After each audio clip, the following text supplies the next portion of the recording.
All Blacks and Tonga are playing this Saturday at Mount Smart Stadium here in Auckland. It's pretty rare that we see rugby union matches being played at Mount Smart Stadium. If you are unfamiliar, that's the traditional rugby league ground here in Auckland where the New Zealand Warriors are based.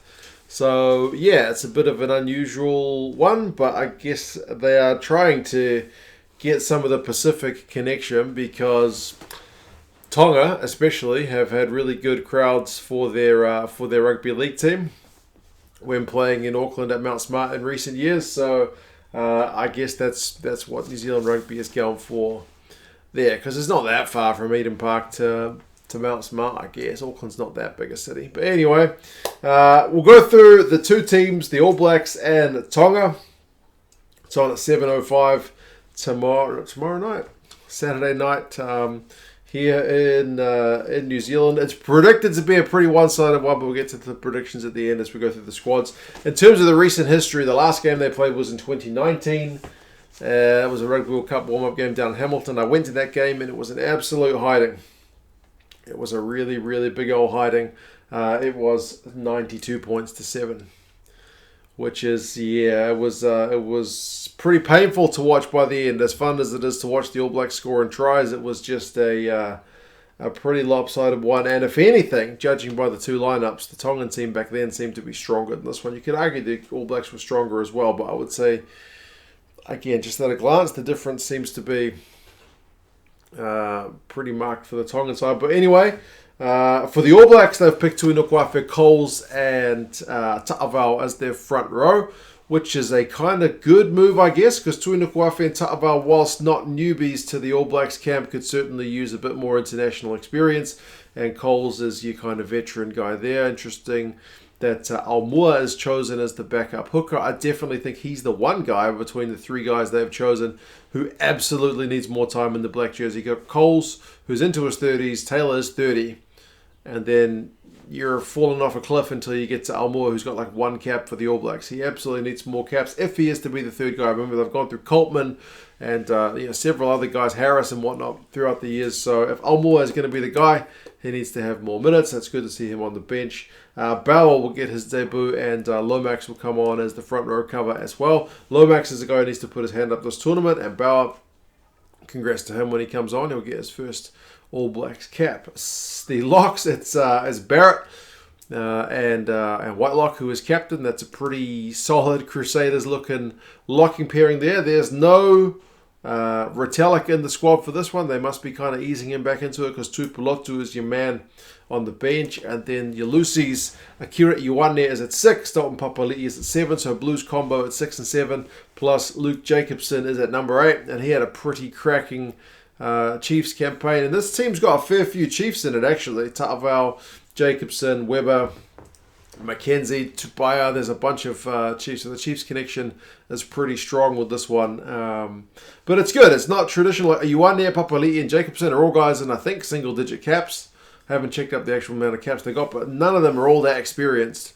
So they will certainly benefit from a bit of extra game time. Ioane is big, blockbusting ball carrier. Papalii has been defensively phenomenal in Super Rugby, both competitions this year, and Jacobson has had a real good all-round skill set. He's doing a bit of everything. So, yeah, good for those guys to get some more minutes. Likewise, Brad Weber, he's kind of been the third cab off the rank behind Perenara and Smith for ages, so he gets a crack.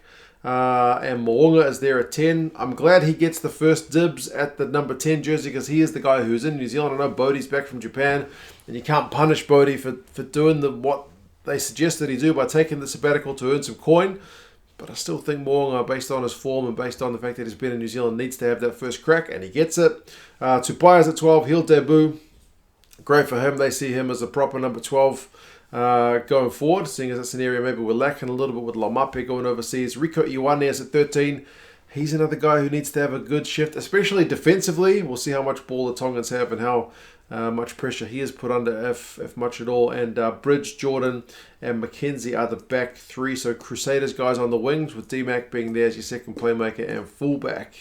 Other subs, Blackadder will get his debut. He's had a huge season, so hopefully he gets some proper minutes. Christie likewise will get his debut as well.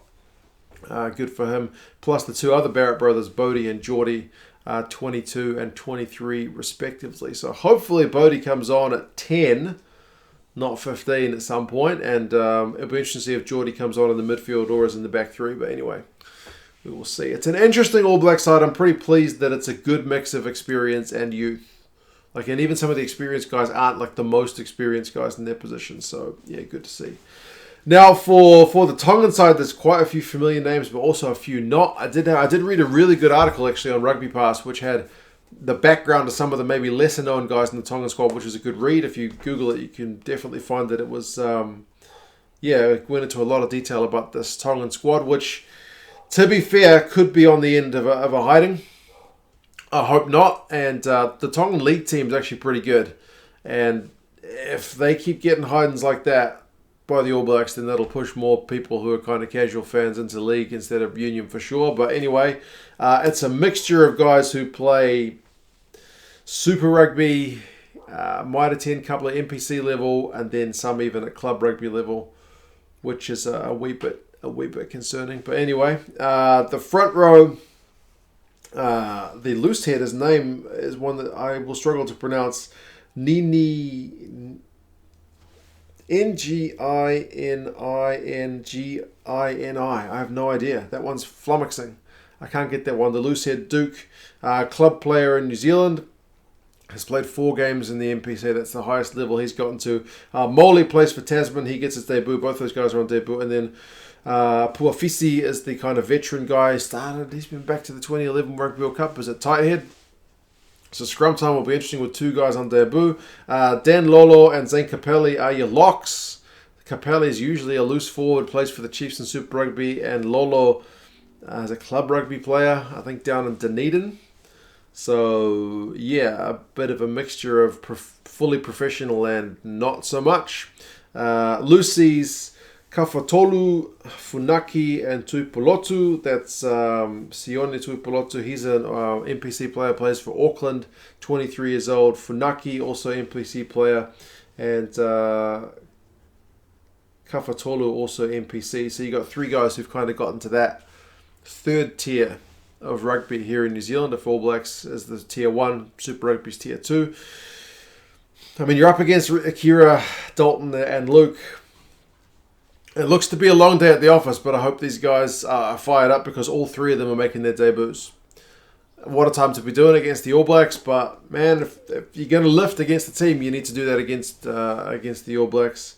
Takalua is the number 9, and he played for Newcastle for bloody yonks up in the Premiership. I think he's in France now. Apparently, according to that article I mentioned, he paid his own way to come back to play in this game, so good on him for coming back. He was in that 2019 game where the All Blacks put on a bunch of points. But yeah, he's 30 years old. He's a bit of a veteran of the squad, and he is captain. Hala is number 10. He plays usually wing or fullback for counties, also the kind of NPC level.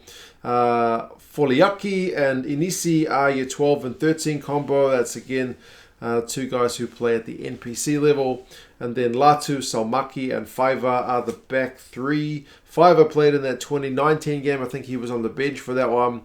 Saumaki is maybe the most exciting guy because if you've watched the Sunwolves in recent years, he tore it up for the Sunwolves for a couple of years, scored a bunch of tries. He almost played for Japan. I think they selected him in a wider training squad at one point for the Japanese team because he's been in Japan for years. I think he even was at university in Japan, but because he'd played for the Tongan Sevens team, he was never able to get his eligibility thing sorted. So it's good to see him playing for Tonga, if that's the country he was born in. So yeah, good for Saumaki to get a game. But man, honestly, you got club players there and a bunch of guys who've kind of capped out at NPC level. It looks to be a long day at the office, man, when you're playing the All Blacks away from home. The bench, there's also 5 guys on debut. Fuka is back from club rugby. He's a kind of familiar name. He's the reserve halfback. Auckland NPC and played for the Crusaders, so he's kind of a familiar one. Walter Fafita plays for North Harbour. Nasi Manu is there, kind of Highlanders loose forward veteran, so good to see him back. Taulani got his debut for the Chiefs this year, so he's another guy at least at Super Rugby level.